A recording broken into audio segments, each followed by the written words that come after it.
Hello and welcome to Scientific American Frontiers. I'm Alan Alda. We all like to think that we understand our own minds, that we carefully weigh the pros and cons when we make a decision, and that after we've made it, even if we have cause to regret it, we know why we decided the way we did.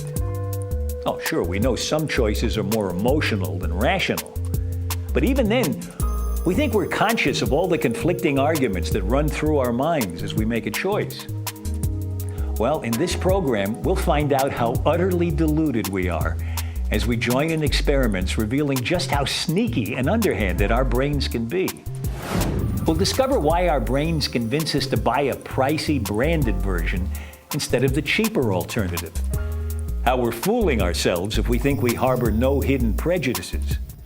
And we find out why we sometimes make decisions that make no sense at all. That's coming up on tonight's episode, Hidden Motives.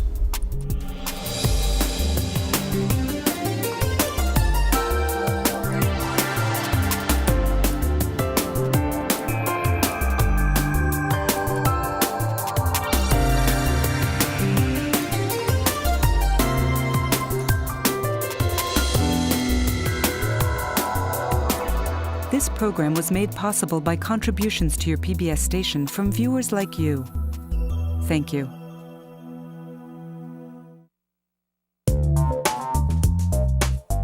What makes a product cool? What's going on in your brain right now as you see objects both cool and uncool floating by? Can your brain tell the difference? How is it deciding? What's the hidden motive behind the quest to be cool? Today in our culture, cool is a social norm. It's a social good. It's something that is desirable to have. We rate people in terms of how cool they are. We all have at least some kind of implicit understanding of what the rules are about being cool. For young people, it's a terribly important thing. There's nothing worse for a high schooler than not feeling cool, to be banished by it. So it's really a very important social good for us to have. It defines ultimately our identity. So how cool am I? This is the emergency buzzer, if you need us at any point. To find out, I've agreed to have my head examined by lying in an MRI machine that will allow Steve Quartz to peer into my brain while I'm looking at pictures. Steve wants to see if my brain reacts differently to the images of things I think are cool as opposed to those I find uncool. One problem for me right away is that I have no clue whether many of the 140 things parading in front of my eyes are cool or not, or even whether I think they're cool or not, or even in some cases what they are. It doesn't matter. All I have to do consciously is look at them. It's what my unconscious is doing, what's going on in my brain that I'm not even aware of, that Steve and his collaborators are interested in. Because while on the one hand, what's cool right now in our culture can be viewed as trivial and passing. After all, there's nothing more uncool than something that was cool last week. On the other hand, how we decide what's cool, Steve believes requires the most highly evolved parts of our brains, the most uniquely human, and involves nothing less than our sense of self. All that from looking at stuff like shoes. What? It took about 30 minutes in the scanner. My brain now reeling from consumer overload.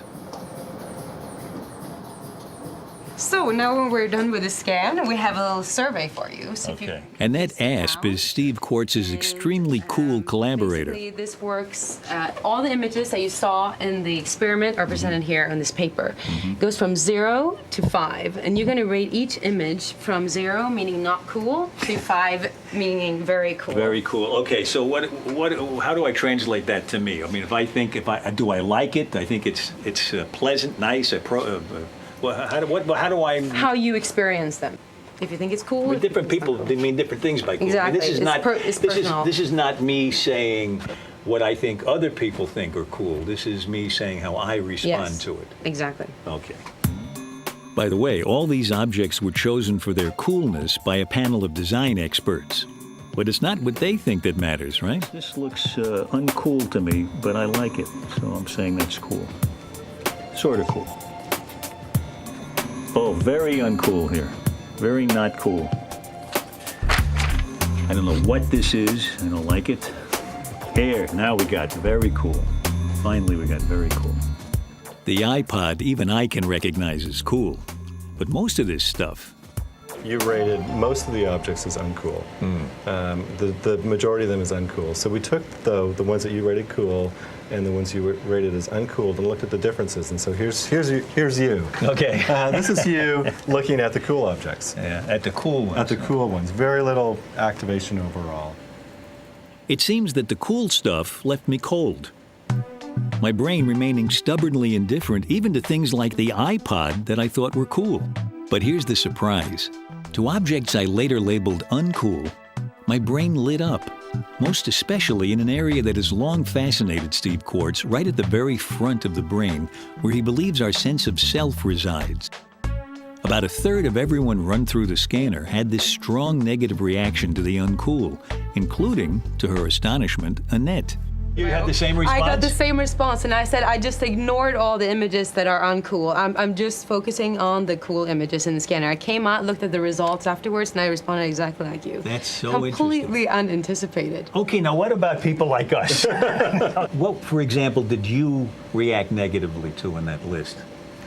Well, there were some sunglasses, some cars, water bottles, shoes. I mean, especially clothes for me is a big deal. And I think the people that are high negative responders are very consciously aware of what's cool, but their main focus is to stay away from everything that is uncool, and that's how our brains respond. It doesn't seem like it results in a gray life. I mean, you seem very cool. Your hair is cool. Your outfit is cool, right? You look at your ring there. It's great. Thank you.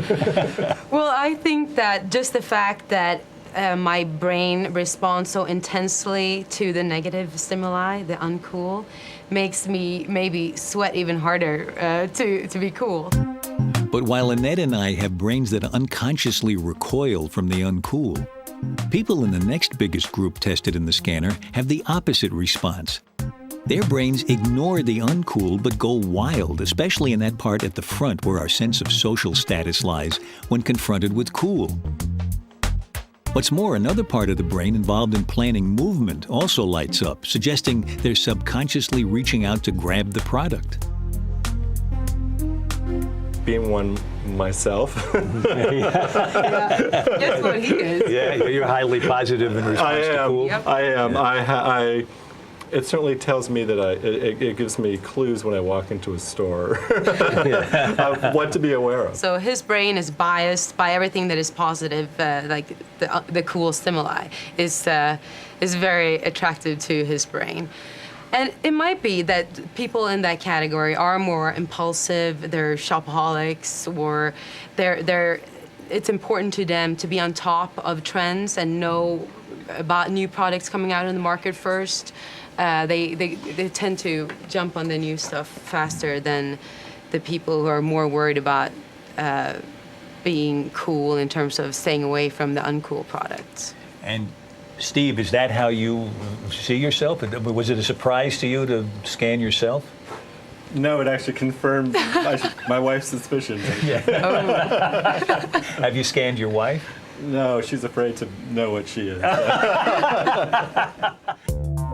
Not surprisingly, this new ability to see inside our heads as we contemplate what's cool enough to covet, what attracts us to $8 bottles of water and $5,000 watches, is also attracting the attention of marketers who'd like us to buy them. In fact, a whole new business called neuromarketing is already using brain imaging to seek out the hidden motives behind our consumer desires.